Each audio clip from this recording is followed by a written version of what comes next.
Yes. We've been looking for light brown apple moss in Fairfax for months and we can't find one. So, you know, just at the time we thought, well, we beat those buggers. They're back. And they're back in full force. And they're spending money. And their goal is to eradicate this moth that's done no damage in California whatsoever, none. And they're going to spend whatever it takes to do that. They've started a $3 million scare public relations campaign that they're running on television and radio. They're talking about this invasive pest that's attacking everything from our redwood trees to our ornamental trees and shrubs in our yards, to our vegetables and our fruits that we grow here in California with such abundance. They said, you know, the CDFA tells us they're going to destroy every crop in California, and so their program's coming. Okay, listen, is Volker around here? Where is he? Stephen Volker. Oh, there he is. Okay, so let's hear a couple of words from Stephen.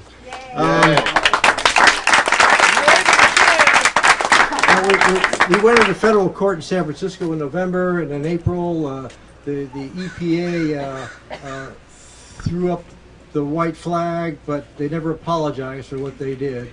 They threw up the white flag and walked away and said, well, okay, we found a new pesticide, Percon Disrupt Bioflake. We don't need checkmate anymore anyway, so there. But anyway, we're getting ready for them. And all the proceeds today go to the Volker law firm for this next round, which we know we're going to be faced with. So, Stephen, it's yours. Thanks very much, Frank, and thanks to all of you for coming today. Our cause could not be more just, and the gravity of our plight more severe. This planet is losing one species every 20 minutes. Much of that is due to deforestation, global warming, but also the indiscriminate and systemic use of pesticides worldwide. Many of you are probably aware that in the last decade, for the first time in North America, we have encountered something called colony collapse disorder. This is nothing less than the canary in the mine shaft, signaling the unraveling of our ecological system. Honeybees have lost over 90% of their population in the last 10 years throughout the United States, primarily due to the use of systemic pesticides in crops. Over 40% of our fruits and vegetables require pollination, and it's bees and moths that provide that very essential service that keeps us alive. We are losing ground rapidly every day due to the accumulation of pesticides in our groundwater, in our freshwater rivers and streams, in our soils, in our bodies. It's very serious. Every few decades, someone comes along to change the paradigm. In the 1960s, it was Rachel Carson with Silent Spring. She told the truth, and she has largely been ignored. In the last 2 decades, we've had other insightful, courageous scientists step forward, such as Rowan Jacobson with Fruitless Fall, echoing the same theme but far more urgently, documenting the near catastrophic collapse of our pollinator populations. In some countries such as China, they no longer have pollinators at all because of the air pollution and the indiscriminate use and reliance upon pesticides. Humans actually use cotton swabs to pollinate trees in many areas of China to try to keep their population alive. Well, many of you may be aware that we've had a salmon crisis for years. Many of you probably don't know that 100 years ago we had 5 vibrant populations of Pacific salmonids off our coast. 50 years ago, we quietly gave up on 2 of them, the pinks and the chums. They survive barely in Washington State and hang on in Alaska. They provided the primary coastal food source for Native American populations for millennia, and we've seen that disappear in our lifetime. When government agencies such as USDA and CDFA hide the truth and allow propaganda machines such as Joni Dragon's has illustrated become the spokespersons to educate the public, then we take a huge step backwards. This nation was founded on the principle that every individual is entitled to live free, to enjoy the fruits of their labors, and to have government that is representative of their vote. We have lost touch with those basic roots of our democracy because votes are bought routinely by sophisticated corporate spinmeisters who propagate lies such as the apple moth threat. They have bought legislatures, they have bought agencies. They bought the EPA, which rescinded the quarantine that the law imposes on the 2 checkmate pesticides. They bought the California Department of Food and Agriculture, which went along gleefully with the charade. They bought the California legislature when in 2007 it adopted special legislation purporting to proclaim an apple moth crisis, with a statute that the Attorney General of this state attempted to use to batter 2 Superior Court judges into submission, to make them look the other way when CDFA blew off the California Environmental Quality Act. What's the teaching here? If you lose your legislature and you lose your agencies, you've only got 1 card left: the rule of law in court. And if you don't play that card, it's all over, and it's over right away. Just as we're on the brink of losing our orca populations in Puget Sound, who have been given about 20 or 30 more years to survive because of PCB contamination, which was predicted over 20 years ago by many scientists at UW who were ignored by the Washington Pollution Control Hearings Board and by courts affirming those misinformed decisions. Just as we've lost our species of salmon in California to the point where we're running at about 1% of historic populations in many of our coastal rivers, just as we've lost many of our native pollinators, so too we are poised to lose everything that makes California a paradise, or once did. The only way to step up to the plate and fight this madness is to punch back hard, right on the nose, in court.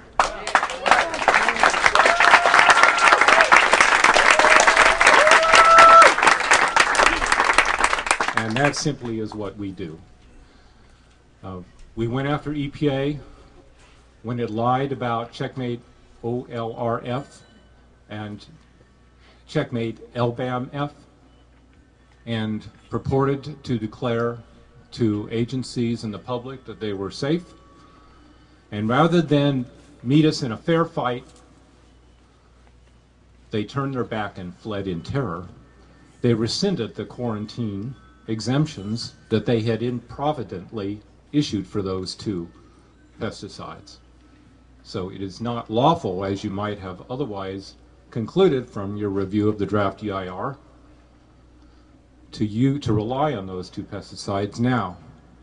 They're not available for use under federal law currently because we took a step forward due to your support and forced their hand, and they backed away. That story will be replayed in different fora, different courts, different agencies. Sometimes we will lose, and sometimes we will win. The only thing I can tell you is if you don't fight, you don't have a prayer of winning. So don't give up. If you had enough gumption to come here today to give up this beautiful, glorious late Indian summer's day to fight the good fight, then I trust we will prevail in the long run. Because it's individuals like you and your belief that there can be a better way, a system of governance rooted in truth and justice, honesty, science. If you believe in that, it will be done. So thank you very much for your support, and we'll continue to go after them.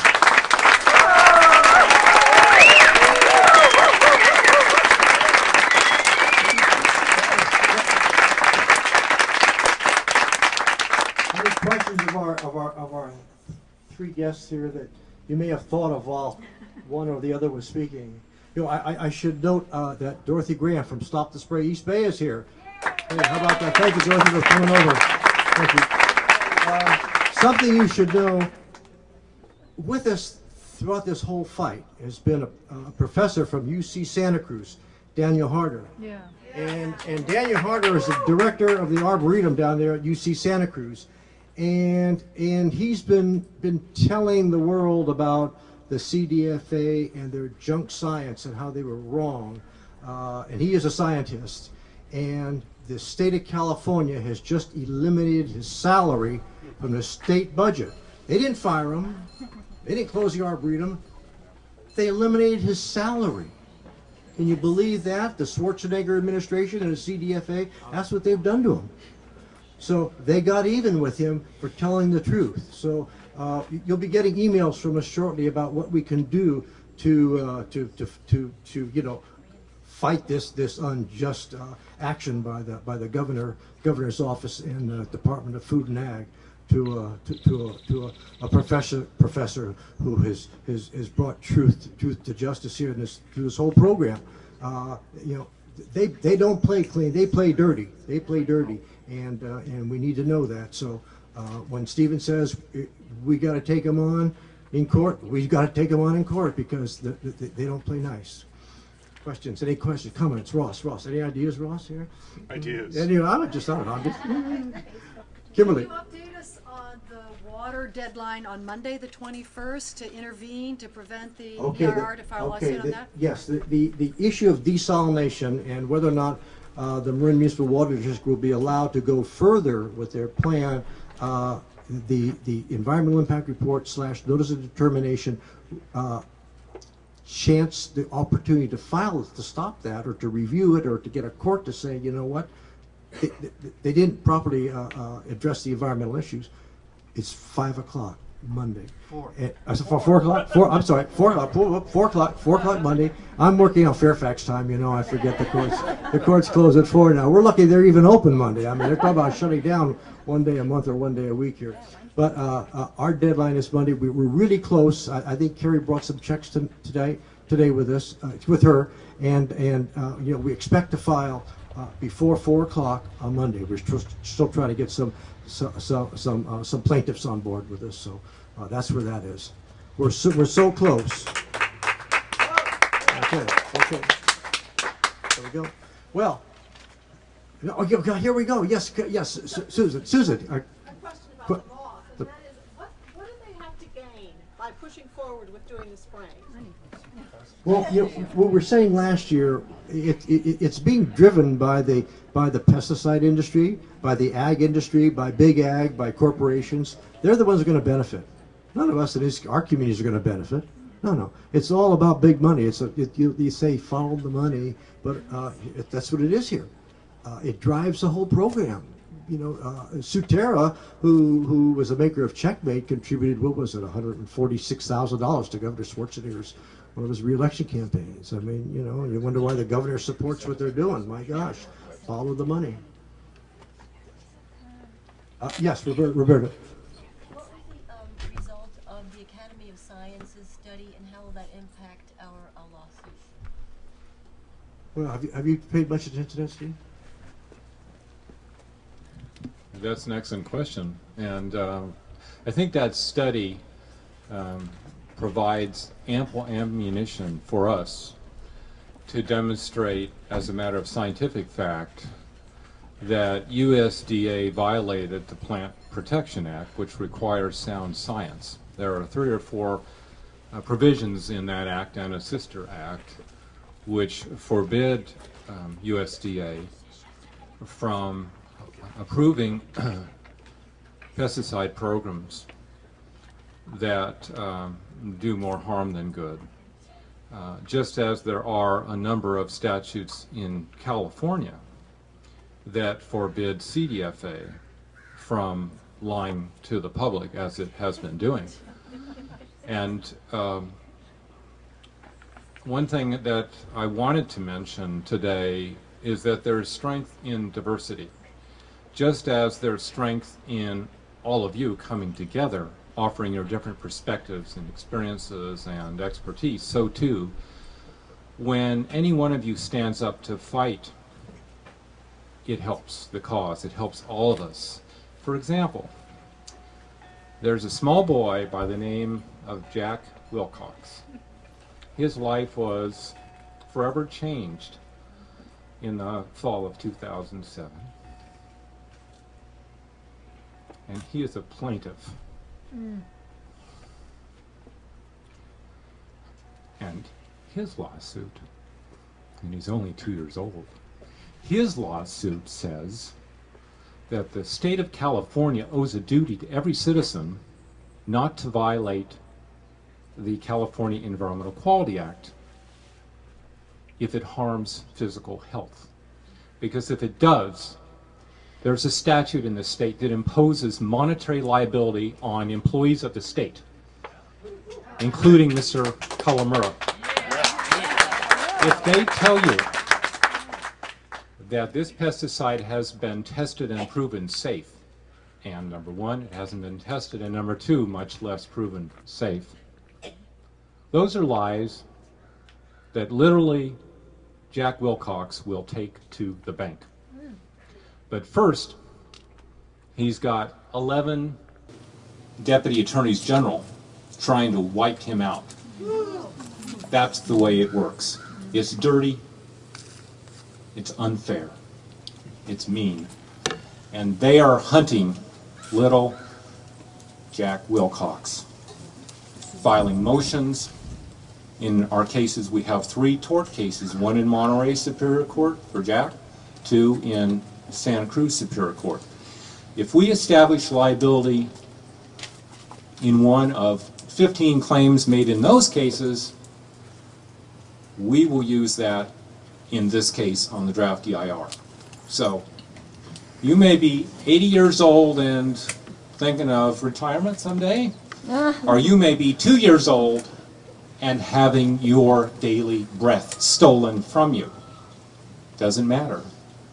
If your voice is heard in the courts of this state, we're going to make them pay. So that's what this is about. It's about empowerment, enlightenment, strength in numbers, and in diversity. So yes, we are going to make good use of the NAS report. It does expose the lies and deceit and utter disdain for real science. And we hope we find a judge who understands those principles. Yeah. Okay, we've got our musicians. Just Donna, get back up here. Give this, yes. I think Mayor. Oh, yeah, Robert Liebert, Mayor of Albany's got a couple of words on the I got a couple of words. National Academy of Science report. You actually said it, but you didn't vocalize it like I've been thinking about for a few days, is that the apple moth issue is a symptom. It's only a small part of a bigger problem with our food source and our water and democracy. And all of you here are such an integral part of keeping our government honest, or bringing it back to honesty, and of thinking about how we produce our food and how we produce our food for the world. I think healthcare is a part of that, which I haven't heard about today, which I'd like to mention. You know, I believe in what San Francisco did with universal healthcare, and I believe in doing universal healthcare in California and the United States. But I actually believe that it's bigger than that, and I don't think it's just that. It's universal healthcare for our planet, food for our planet. And you know, maybe I'm a little out above or out in front of myself, but I actually don't even think we have too much use for nations anymore. Oh, I mean, yeah. Sure. Here we are, and we all can talk to each other every day at a moment. And we have enough food to feed everybody, but it's never going to work unless we look at the way we're producing it. And when we have corporations that are running the production and have the means of production, then they are on purposely not feeding the planet because they can't make any money. And somebody asked, what is the light apple moth all about? Well, from the beginning, I think you've all known it is about money, and it is about power. And, you know, if it wasn't for you, where would we be? So I thank you all, and I just wanted to say it. Thank you. Thank you, Robert. Okay, we're going to give a last word to Ross. To wrap up, real quick. Thanks, everybody. No, Ross. I have no pros. I have no, you know, we got a lot of work to do. We got a hell of a lot of work to do.